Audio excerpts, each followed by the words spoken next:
I went to Kung Fu school, Shaolin Kung Fu school, 1987. Yeah, when I was 11 years old. Because I was too naughty and my father really have no idea how to manage my energy that time. But I really appreciate his support because his guidance really changed my life. I think I choosing this father. Choosing this father to become my father. So he has this far vision to say, okay, go. Don't live at hometown. Go far away and do something. Match your energy. Yes, yeah. So like when I was so naughty and I don't know how to manage my energy because I was too active when I was young. Even, all my relatives, they feel like very hopeless, of me. They don't know how to deal with me, and they are worried, especially my auntie. She worried about my future, You say, what you can do, You're such a crazy and naughty, active energy. Oh my God, what to do? And then my father, one day he suggests me. He said, "You really like a boy, You have such energy. Like, do you want to go to learn kung fu?" And then I said yes. So that's the beginning. I was really surprised, actually. I never thought he recommended because there is very far from Shandong, from my hometown, which is located in the middle of China, near the Yellow River. So I was like, oh really? But then I immediately said yes, and then he wrote a letter to the school, and then secretly, actually, I didn't know. So then the school replied to him, and one day he announced to our family during the lunch. We were eating some lunch. I tell you some good news. Yeah, and then really? I was so surprised. And then after that moment, we left. My father accompanied me to there, brought me to there. That was just after 1 week we left. Very fast. What I learned from there, it's about because the traditional kung fu practice is very tough, first. A lot of punishment, like a military, and very strict, very disciplined place. But what I think over that place, my crazy energy got managed in a good way. Yeah, because I find my body is really suitable to learn kung fu. I find I went to a good place because once when I start practice, I know my body knows. Oh, this is the way. Yeah, I should physically, cultivate physically my practice. And I think the kung fu practice, for example, very good for the teenager because I was 11. So for the young people, because we all have a lot of crazy energy, how to manage that energy. So when you have a right way to guide you, to use energy on the right place, so your energy could be very valuable. And also your mind, you'll be very determined when you do things. But because I find that benefit me all my life journey until now. When you practice kung fu, your mind is not everywhere. You are concentrated in one spot, and you need to see how you breathe and how you concentrate your qi to practice. You cannot be like this, right? Losing. You have to be concentrated. So then your mind is very sharp. So I think for example, in the daily life, if you want to do something, you really can concentrate your mind. You're going to achieve it. You're not to try to, okay, it's not my job, or I want to do and I do. My intention and my action always easily could unite and arrow can go there.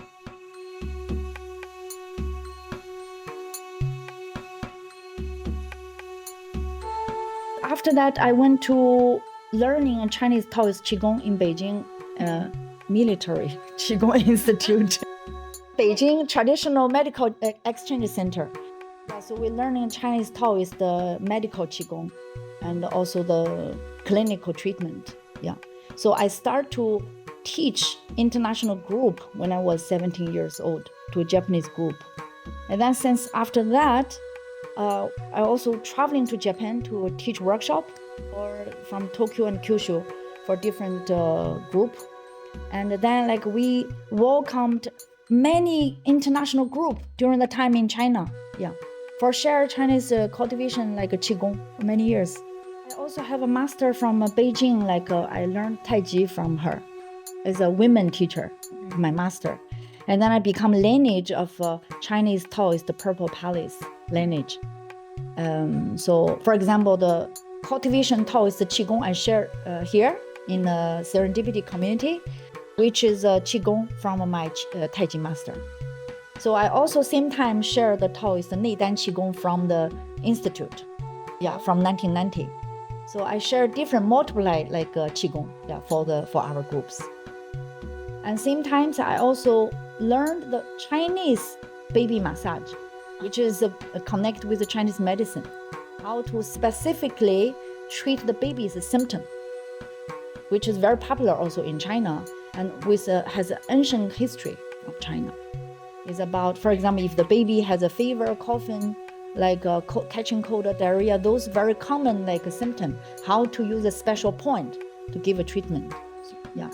I think that's really, really valuable. I want to also share that in all of you. You don't feel panic, You don't feel, oh my God, what to do, a baby get fever. But you know how to treat the baby with a very ancient technique. And the effect is immediately, very fast. Yeah. I really appreciate the Chinese medicine. Yeah, this baby massage is amazing. I think all the young mother, they should learn baby massage. My work, until now, we did 3 facial gua sha, Chinese medicine facial gua sha workshop in Serendipity community. And I'm very happy I did that. I feel it's the right time because I heard from some friends, they have a gua sha toe, but they don't know how to use it. But this is so benefit, not only for beauty, because all the facial gua sha technique is connected with the inner organs, how to also heal our inner organs. It's a big system actually, which connected with the Chinese medicine on all the meridians. So I really enjoy to share, and I see our students or participants, they're really happy for that. Right now we have a weekly a gua sha club. Yeah, they really enjoy many of participants. They come once a week, especially Aurovilian, because some guests they already left. Yeah, by the season, but Aurovilian friends they come back once a week to enjoy this field together, healing field together. Honestly, yourself, you're constantly growing and learning. And I feel myself as a student. I never think I'm a teacher. I feel I'm always a student, because there are much more great master in the world. Yeah, but all the master because they keep in practice. That's why they're master. My master, she has her master. Our grandmaster always practice, and the grandmaster has a grandmaster. Yeah, always practice. Yeah, right. So it's a constant non-stop practice. Yeah, so even my master go to visit her master, and then her master will correct her to say, "Oh, come to practice, I correct you." Yeah, so it's a constant progress. And only when you teach, you have to respond. Yeah, you have to teach correctly. So you have to learn or know more precisely, yeah, and to teach correctly. So it's the best way how you improve yourself. Also, I think all the teacher in the world, yeah, enjoy. Teaching. Through teaching is best learning. This is true. Firstly, I leading the Qigong class 3 times a week. Secondly, because here, Shri Aurobindo said, life yoga here. So it's about whatever you do, you have this awareness. It's the practice and the daily life moment, they're not separate. They should merge together. It reminds me when I meet Master Thich Nhat Hanh, the Vietnamese Zen master. So in 1998, I meet him in Yangzhou Gaomin Temple in China. So that time, it was a very special meeting. I was very lucky to meet him. So he was leading a Zen group with his disciple, with his lay people and his Buddhist Zen disciple. They're real monks and nuns. So he was just doing the Zen walking and Zen eating. It's not like only when you meditate or only when you do Qi Gong, your practice, or only when you do Tai Chi, your practice. Everything is really a practice. Because until that moment, I say, oh my God, this is a way how to eat. It's really mindfulness, eating like quiet and very concentrated and relaxed, and mindfulness in that moment. Like that kind of eating style I never met before. Yeah, I remember my Qigong master, after we meet Master Thich Nhat Hanh, we established a Zen meditation hall in our institute immediately. Yeah, really inspired by his teaching. So we did walking Zen with him, and just eating Zen, walking Zen. So then we said, yeah, everything is practice. We spent 4 years in the north of India, Varanasi, the holy city. And then we moved to Pondicherry, actually, 2018. Yeah, and then by a very special chance, we come to Oroville to become a volunteer, to contribute our different capability for the community. Since from 2018 until now, I work in the same community as a Qigong teacher, and I also did a Tai Chi workshop. I do different kind of healing work in the community. Whenever I practice Qigong, through our practice, we are always remind ourselves how to connecting with the earth and the sky energy. And our body like instrument, our body like energy channel. So we're not only stay in our verbal mind, because this mind is never stop. Yeah, it's always just like a manager. They only manage some symbol stuff, symbol plan for the daily life. But you always have something much deeper inside of you, which is very slow. Yeah, which is, in my understanding, is like our heart brain, our belly brain. It's something much deeper. Like whenever if you really, really want to ask some guidance, you always go more deeper and more slower, so you can reconnect with this part. So this is how I always reconnect with my inner being. So when we really have confusion, like our mind cannot find a solution, so we need that time slow down and really turn slower and reconnect with a deeper place, like a basement place. So there, all the answer and all the source is waiting for you. Only when you are really stuck, yeah, when you like have a problem or have a meeting obstacle, so the verbal mind is not works anymore.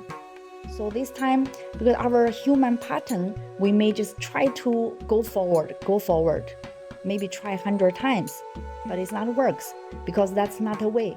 So that is time to slow down your breath and slow down your mind, to not be too emotional. Yeah, it's try to really empty your mind, and then you reconnect with your heart, because that is a place much ancient and much slow. So when you can reconnect with your heart, all the source, like a positive source or the correct answer, yeah, all the good solution, they come naturally. Then when you find your obstacle, and then you also can measure how strong this obstacle, and then you just try to relax, because only relaxation can make the qi flow. I think this is also the main practice for many different, no matter martial art, Qigong or Taekwondo, Karate, it's about how to allow the energy flow. Because we normally just stuck, like masculine lock. My teacher used to tell me, in the hypnosis, they said masculine lock. Or in Chinese medicine, we call the Qi block, right? So when our Qi blocked, we lost our creativity. So that we cannot manifesting what we want. We're just stuck in same place for a long time. But that's not what we want, because that really is such a waste, waste the time and waste the emotion, waste your energy. And sometimes I may just invite myself already, jumping my time, to 10 years later. or maybe jumping to 20 years later, to standing that time spot, looking back this moment, to see how you feel that time, when you look this time. Of course, it's nice to live in the present, but also the time is also illusion, right? About the past, the present, future, because they all like one piece. Because in this moment, you can traveling to the childhood, and also you can travel to the last minute of your life. So it's free. Yeah, you can it's like just one piece. Time itself is only the concept. You can really, many times if you don't want to live your life with full of regret, you may can sometime, just invite yourself to the last minute to see when I going to die in that moment, if I looking back my whole life journey, am I really can say, yes, you did it. I want to remind myself, because this life journey is limited, yeah. Yeah, it's not like, you still have many, many years. Who knows? Because every day is a mystery. So I think it's important to remind myself, at least, remind myself, wow, how precious, and you are so lucky. Yeah, don't forget that. You're so lucky. You're still have a good health, and you can also share what you have. Yeah, you can share so many things, and can help another people, because you have something you can share. Like as a Chinese come to Indian in this Oroville, in Oroville, I feel so lucky. Yeah, because what I share is not represent myself. It's really all the years, many years of the experience which I carried from China.